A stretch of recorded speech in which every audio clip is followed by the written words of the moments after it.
और चलिए बात अब बांग्लादेश की करते हैं, क्योंकि बांग्लादेश में एक बार फिर से विरोध प्रदर्शन शुरू हो गया है। और ऋतु, इस बार जो ये विरोध है वो शेख हसीना की पार्टी के कार्यकर्ता ही सड़कों पर कर रहे हैं। बिल्कुल मोनिका, और जिस तरीके से आपने कहा कि यहाँ पर शेख हसीना की पार्टी अवामी लीग की तरफ से ये जो कार्यकर्ता है ये सड़कों पर उतर आए हैं और अपनी मांगों को लेकर के यहाँ पर विरोध प्रदर्शन कर रहे हैं। लेकिन इसके बाद बड़ा सवाल ये कि क्या बांग्लादेश में एक बार फिर से तख्ता पलट होने वाला है या फिर तख्ता पलट पार्ट 2 होने वाला है? पूरी रिपोर्ट देखिए आप।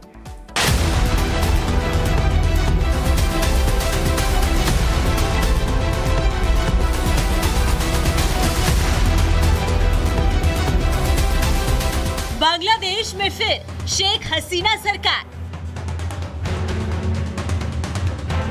ट्रंप की जीत, हसीना की होगी घर वापसी।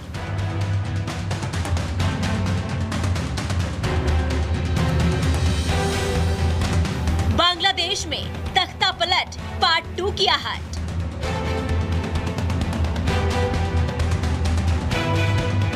बीते 3 महीनों से अपने वतन, अपने घर से दूर बांग्लादेश के पूर्व पीएम और आवामी लीग की अध्यक्ष शेख हसीना इस वक्त भारत में शरण लिए हुए हैं। लेकिन अब उनके मुल्क वापस लौटने की अटकलें शुरू हो गई हैं। ऐसा हम नहीं कह रहे हैं, बल्कि रविवार को ढाका से आई तस्वीरें और अमेरिका में डोनाल्ड ट्रंप की धमाकेदार जीत के बाद चर्चा तेज होने लगी है।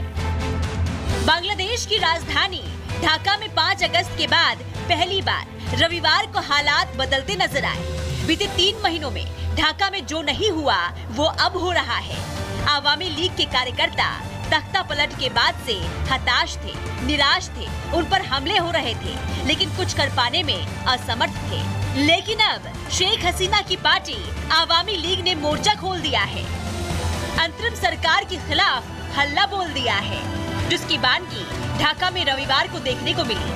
आवामी लीग के कार्यकर्ता अचानक खुलकर यूनुस सरकार के खिलाफ सड़कों पर उतर आए। हालांकि अंतरिम सरकार ने उन्हें चेतावनी दी, लेकिन वो नहीं माने और अब अंतर्राष्ट्रीय स्तर पर भी जंग छेड़ दी है। आईसीसी में केस दर्ज करा दिया है। मोहम्मद यूनुस सहित 63 लोगों के खिलाफ आईसीसी में मामला दायर किया गया। शेख हसीना के समर्थक अनवर चौधरी ने मामला दर्ज करवाया है। छात्र आंदोलन की आड़ में आवामी लीग और उससे जुड़ी हिंदू और दूसरे धर्मों के संगठन के लोगों के कत्ले आम का आरोप लगाया गया है। वहीं दूसरी ओर बांग्लादेश की अंतरिम सरकार भी सतर्क हो गई है और हसीना के खिलाफ फिर आक्रामक हो गई है। शेख हसीना की गिरफ्तारी और प्रत्यर्पण के लिए कोशिश तेज की गई है। यूनुस इंटरपोल से मदद लेंगे। ऐसा तब हो रहा है जब बीते रविवार को शेख हसीना की पार्टी ने ढाका में एक रैली करने की कोशिश की, लेकिन रैली को। और ब्रेक के बाद आप सभी का एक बार फिर से बहुत बहुत स्वागत है। खबरों में आगे बढ़ते हैं। बीजेपी नेता किरीट सोमैया ने एक बड़ा बयान दिया है और ये बयान जो उन्होंने दिया है वो मुंबई को लेकर है। जी, जिसमें मोनिका वो कहते हुए नजर आए हैं कि जिस तरीके से बांग्लादेशी घुसपैठियों की संख्या बढ़ती जा रही है, उनके दावे में उन्होंने ये कहा है कि 2051 तक अगर यही हाल रखा तो हिंदुओं की जो संख्या है वो घटकर दरअसल 54% रह जाएगी। पूरी खबर इस रिपोर्ट के जरिए दिखाते हैं।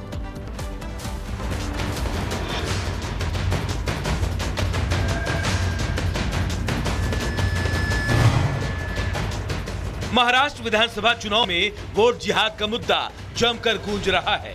अब बीजेपी नेता किरीट सोमैया ने दावा किया है कि इसके लिए करोड़ों की फंडिंग हो रही है। सोमैया का दावा है कि मालेगांव कट्टर मुस्लिम गतिविधियों का अड्डा बन गया है। वहां सिराज और मोइन फर्जी बैंक अकाउंट खोलते हैं और 17 हिंदू किसानों के आधार कार्ड चुराए जाते हैं। उनके नाम से बैंक अकाउंट खोले जाते हैं और देश भर के 175 बैंकों की ब्रांचों में से 4 दिन के अंदर 125 करोड़ रुपए जमा हो जाते हैं। बीजेपी नेता किरीट सोमैया ने दावा किया कि मुंबई में रोहिंग्या और बांग्लादेशी घुसपैठियों की संख्या लगातार बढ़ती जा रही है। अगर यही हाल रहा तो 2051 तक शहर में हिंदू आबादी घटकर सिर्फ 54% रह जाएगी। जो राजनीतिज्ञ इन्वॉल्व है उनका हेतु तो उनकी वोट बैंक है।